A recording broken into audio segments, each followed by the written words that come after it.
Have you ever seen those really cute crocheted toys and dolls and you thought to yourself, gee, I wish I could do that? And guess what? You can.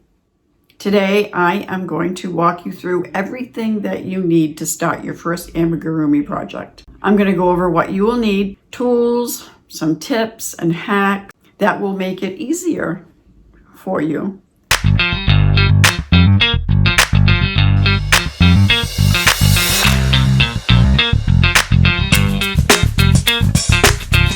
Hi, I'm Darlene. This is Heartfelt Crochets, and this is where I research, I study, I share, and I teach all things crochet. So if at the end of this video you have found it to be helpful, then please subscribe to my channel, give me a thumbs up, and don't forget to hit that notification bell.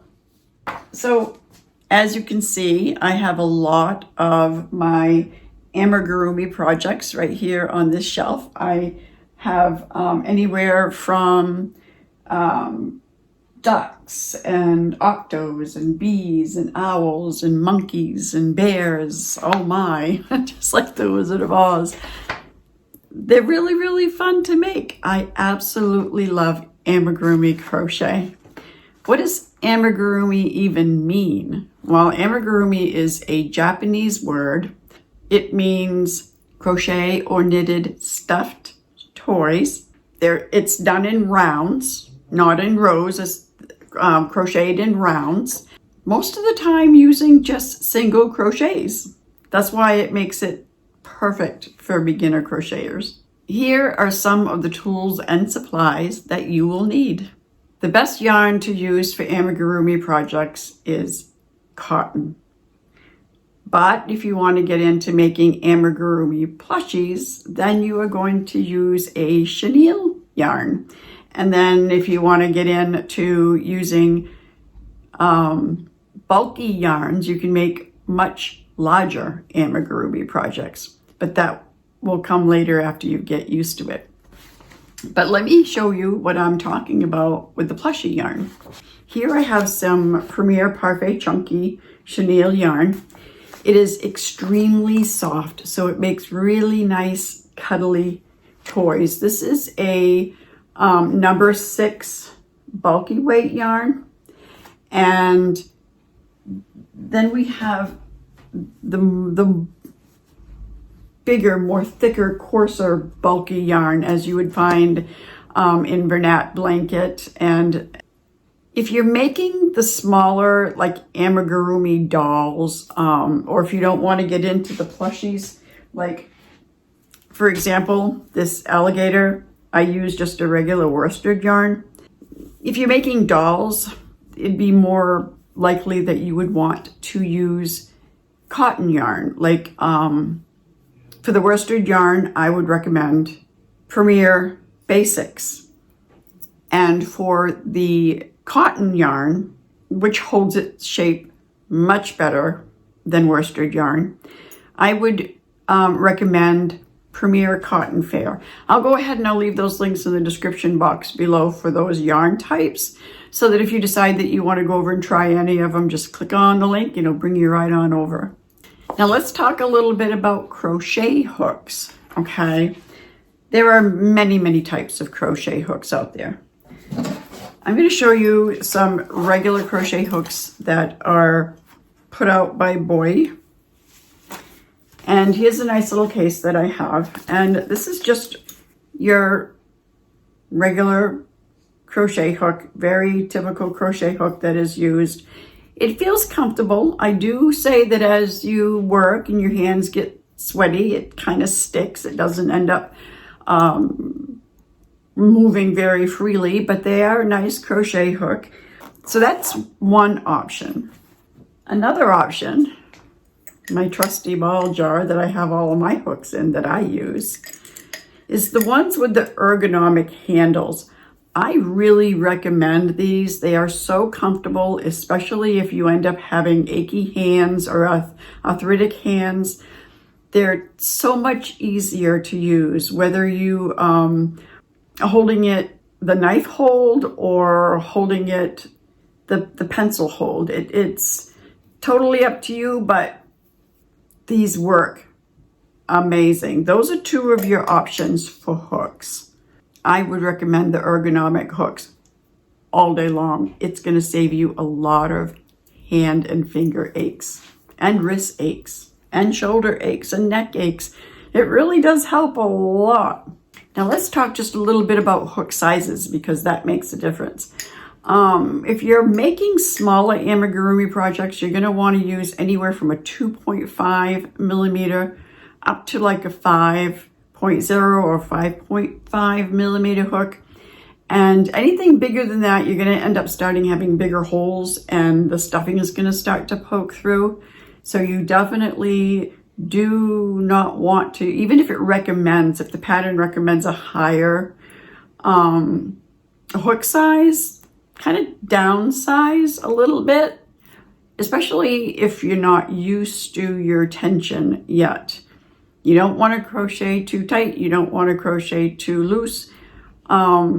But once you get the perfect tension, then you're going to know exactly what size hook that you need to use. If you get into the bigger size hooks, anything from 6 millimeter on up is really good for the big bulkier weight yarns that like the Bernat blanket is a much bulkier yarn than the chenille.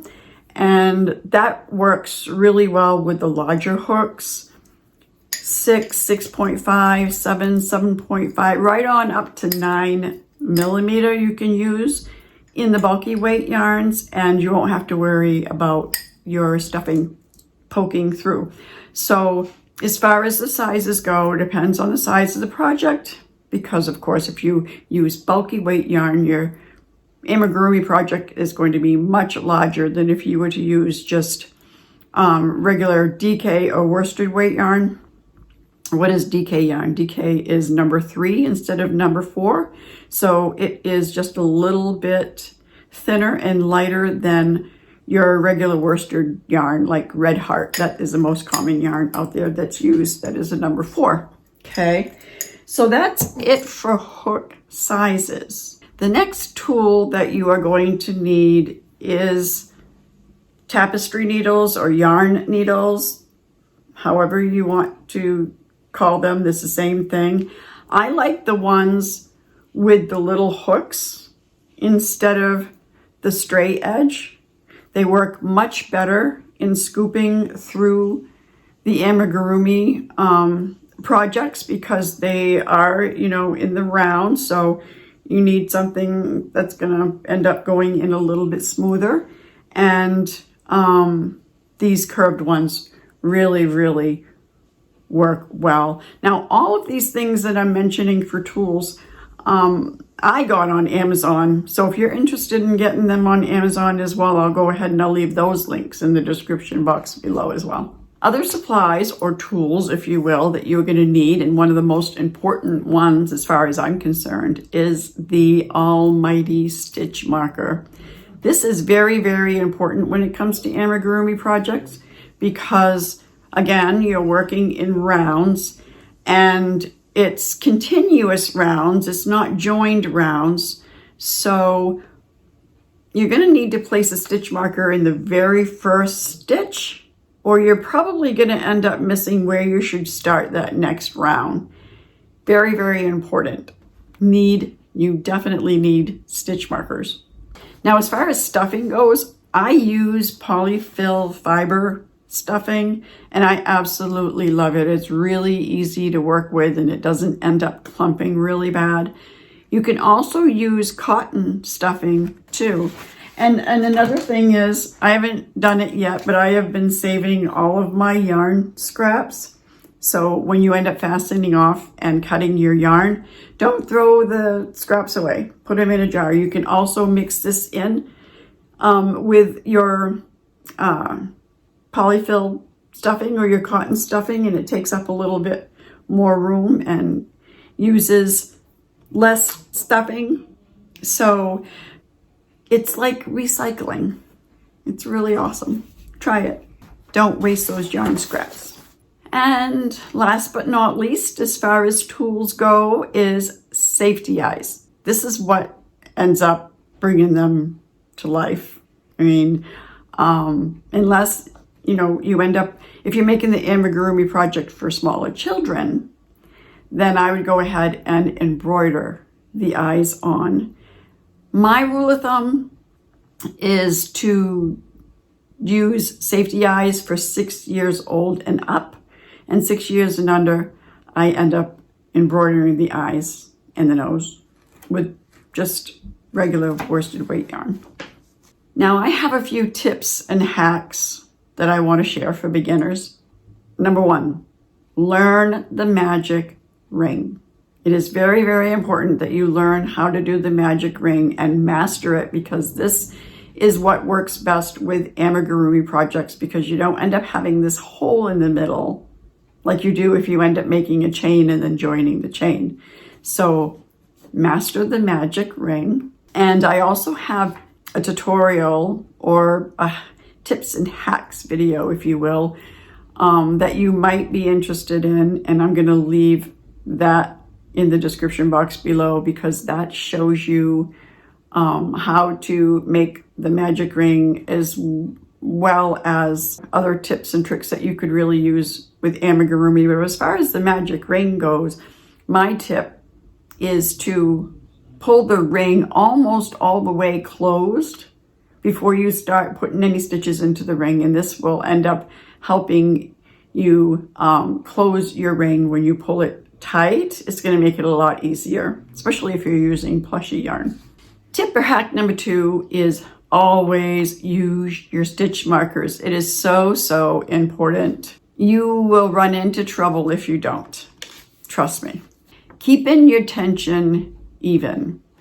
When making amigurumi toys, it is really important to have a nice even stitch, not really big stitches and then really tight stitches.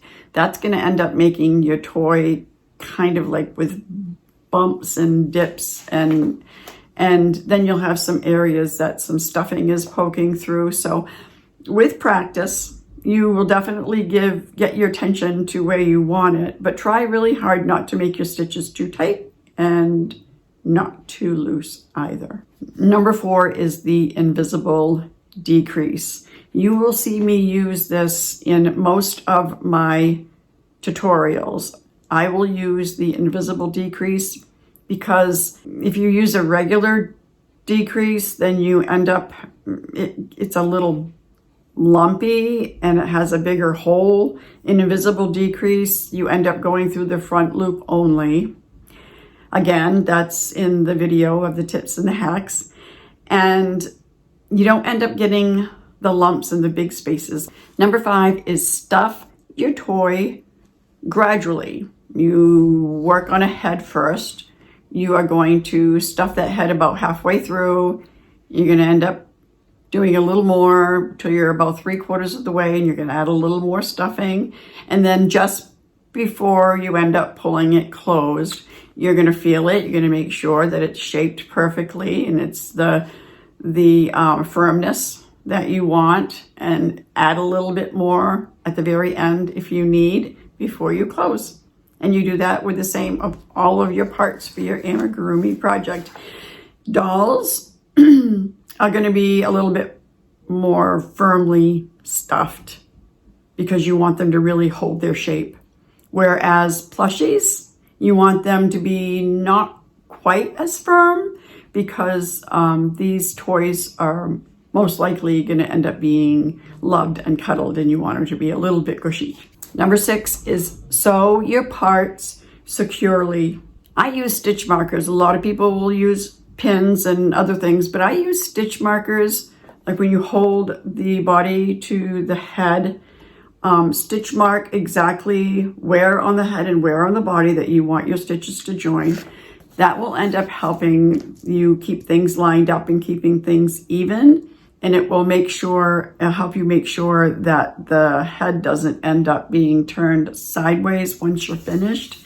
Stitch markers or pins really, really make a huge difference, and they come in handy. Number 7 is have fun with it. Like I said, watching these little guys come to life is amazing. Once you get those safety eyes and noses on, and you embroider on the eyebrows and then the eyelashes and then the little smiles or the little frowns, whatever it is that you decide to make for an expression, makes these little amigurumi toys come to life, and you get really excited and you can't wait to start your next project. So I can almost guarantee that once you start crocheting amigurumi projects, you're going to be hooked, pun intended. Oh yes, and then you'll have the little accessories that you want to add, like if you're making a snowman, you're going to want to add a hat and a scarf, or if you're making some teddy bears, you might, want to add a bow. You can, so many things. You can have so much fun. If you're making a doll, then you can make pants and shirts and dresses, and it's really, really exciting. You're really going to have fun. Okay, so now I want to go over just a few common mistakes that beginners make when crocheting amigurumi. You use too large of a hook, and stuffing begins to poke through the holes. Overstuffing. It ends up stretching your toy so much that you end up making your stitches larger than what they were at the beginning, and they're really noticeable. Not using a stitch marker, you end up losing your place, and oh no, you end up having to start counting to make sure that you can find the right place where your round ended and where your next round should begin. So don't forget your stitch marker, or don't think that you don't need it because you're good now and you know what you're doing. I have been crocheting amigurumi for a while now, and I still depend on stitch markers. The last mistake is not weaving in ends when you're finished. This is an extra security that you absolutely need when crocheting these projects. You don't want any little ends starting to poke out that can be, pulled by the kids and what have you. You don't want anything to start coming unraveled on you. So make sure that any tails you have, you weave in for extra security. Okay, don't make that mistake. Don't just snip off the end.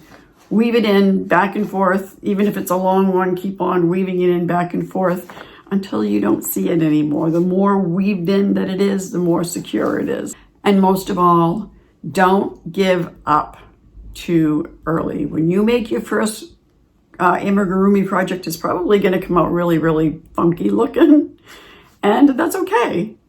And then the next one is going to be a little better, and the next one's going to be a little better, and then before you know it, you're going to be an expert. So don't give up on yourself just on the first one or two projects that you make. Just keep on a-trucking.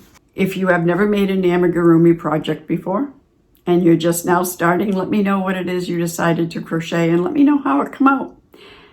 And if you have crocheted amigurumi before and you can remember, let me know what your first project was and how it came out. Let me know in the comments below. And don't forget to check the description box for all of those links that I said that I'm going to leave. Just scroll down a little bit further into the description box and look for the little balls of yarn, and you'll see all of the links that I left for you pertaining to this video. And until next time, bye.